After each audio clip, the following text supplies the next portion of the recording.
बात जब आत्मा की जाती है या उसके बारे में कहीं पढ़ा या सुना जाता है तो हमारा मन सीधे सीधे उसका एक आकार बना लेता है, एक छवि बना लेता है।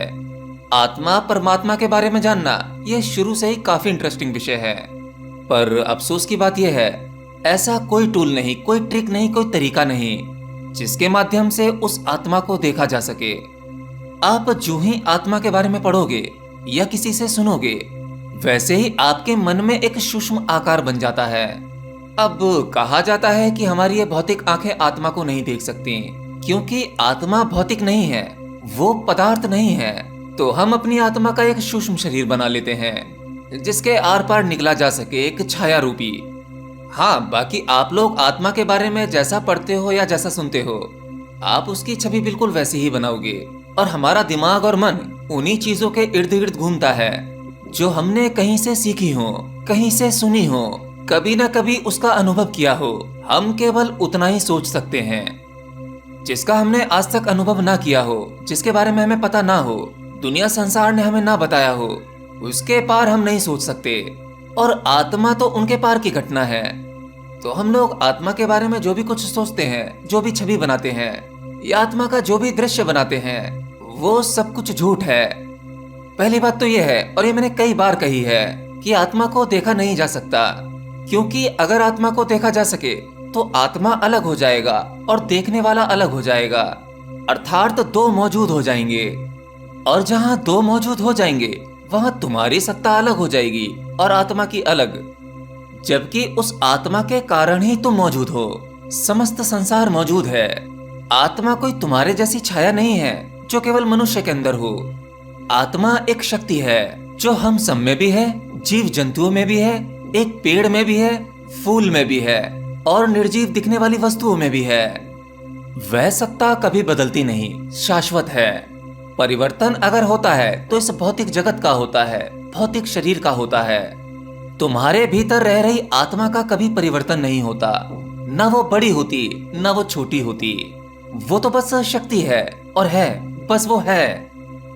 हम जब माँ के गर्भ में होते हैं तो पहले हम एक छोटे से अणु के रूप में होते हैं, फिर हम जन्म लेते हैं। शरीर में परिवर्तन होते रहते हैं। आज विज्ञान कहता है कि हर एक 7 साल में हर मनुष्य का शरीर पूरी तरह से नवीनीकरण हो जाता है, अर्थात नया बन जाता है।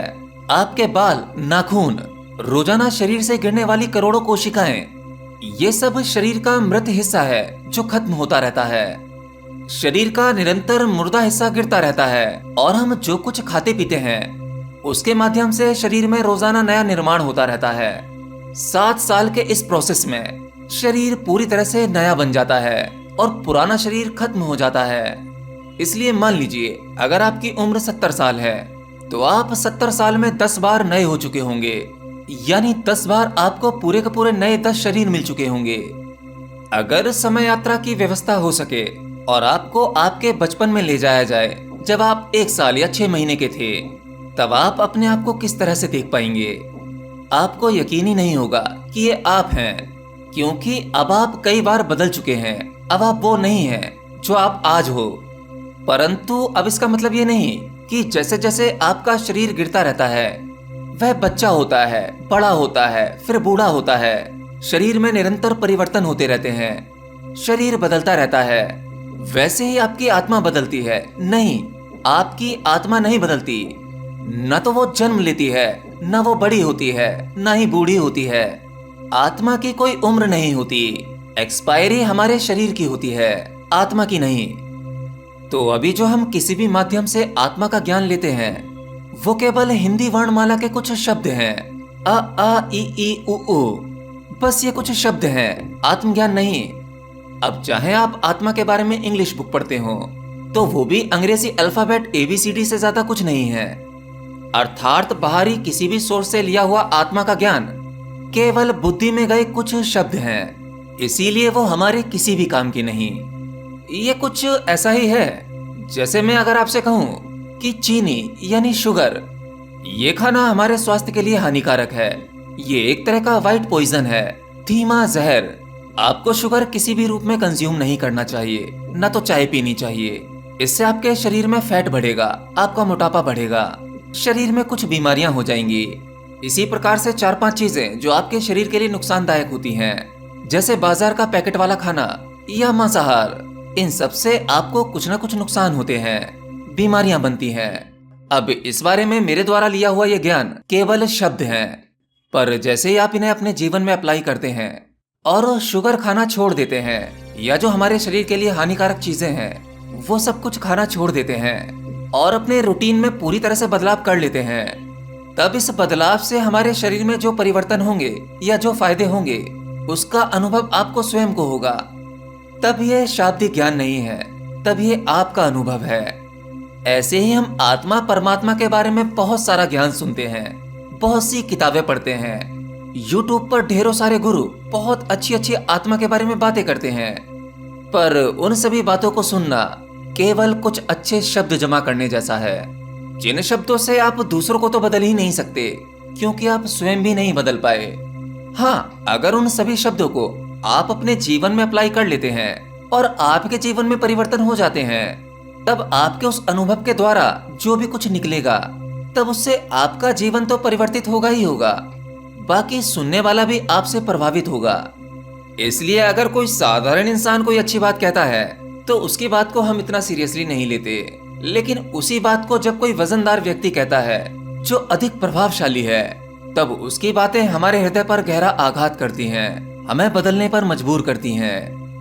मैं आपसे बार बार कहता हूँ, आत्मविश्लेषण स्वयं ही किया जा सकता है, आत्मज्ञान स्वयं से ही मिल सकता है, कोई दूसरा इसे नहीं दे सकता। अगर आप अच्छे कर्म करोगे तो उसका फल आप ही को मिलेगा, आपकी पत्नी को नहीं। अगर आपकी पत्नी अच्छे कर्म करेगी तो उसका फल उसे ही मिलेगा, उसके पति को नहीं। तो सब कुछ स्वयं से ही संभव है। आध्यात्मिक ज्ञान और प्रवचन ये केवल आपकी प्यास बढ़ा सकते हैं ताकि आप मार्ग का सही चुनाव कर सको। मार्ग पर चलना तो आपको स्वयं ही पड़ेगा। मैं कई बार कहता हूँ कि आप अपनी इस बिजी लाइफ में सुबह से शाम तक भाग दौड़, इसमें से केवल 1 घंटा निकालिए और उस 1 घंटे मौन रहकर केवल आत्मविश्लेषण, आत्मचिंतन कीजिए। कुछ महीनों में 1 घंटा मौन हो जाना ध्यान या मेडिटेशन करने से बहुत अच्छा होता है। या मैं कहूँ, अगर आप ध्यान नहीं कर सकते तो मौन होने का ही प्रयास करें। जैसे ही आप ध्यान करने बैठते हो वैसे ही आपके मन में विचार रूपी घोड़े वो स्पीड पकड़ लेते हैं, तेजी से भागने लगते हैं और उनकी लगाम आपसे छूट जाती है। विचारों के घोड़े तेजी से भागने लगते हैं और हम उन्हें पकड़ने का प्रयास करते हैं। आपको उन्हें पकड़ना नहीं है, घोड़े छूट गए तो छूटने दो, उन्हें भागने दो, केवल आप स्थिर रहो, उनके साथ मत भागो। ठीक वैसे ही जैसे आप मौन में जाओगे, मौन में जाते ही आपके भीतर अनेकों प्रकार की बहस चलने लगेगी। आपको मौन में कुछ ऐसी चीजें भी याद आने लगेंगी जो आप करना चाहते थे, कुछ वो विचार जिन्हें आप छोड़ ही चुके थे। तो इस स्थिति में भी आपको उनके साथ तादात्म्य नहीं बनाना है, बस मौन होकर अपने भीतर जो चल रहा है उसे दूर से देखो। जितनी अधिक दूरी होती रहेगी उतना ही आप अपने भीतर उस सेंटर में पहुंचते रहोगे जहां वो परम तत्व, परम आत्मा है। मैंने अपने समय में बहुत सारी साधनाएं की, क्रिया योग किया, विपස්සना ध्यान किया, मंत्र उच्चारण किया, फिर अंत में मैंने मौन का अभ्यास किया। और इस अभ्यास के बाद मैंने जाना कि मौन की साधना बाकी सभी साधनाओं से ज्यादा कठिन है। पहले तो शाब्दिक चुप होना ही बहुत बड़ी बात है। जिस व्यक्ति ने बचपन से अब तक बोलने का ही प्रयास किया है, केवल वह बोलना ही चाहता है, उसके लिए चुप होना बहुत मुश्किल हो जाता है। फिर वह अगर प्रयास करके शब्द ना भी बोले तब उसके भीतर उतनी ही तेजी से द्वंद्व शुरू हो जाता है, भीतरी बातचीत शुरू हो जाती है जो और भी मुसीबतें खड़ी कर देती है। परंतु मुसीबत जब तक है जब तक तुम अपने द्वंद्व या अपने विचारों के साथ हो। विचारों का साथ मत दो, आते हैं तो आने दो, उन्हें रोकने का प्रयास मत करो, बस दूर से देखो।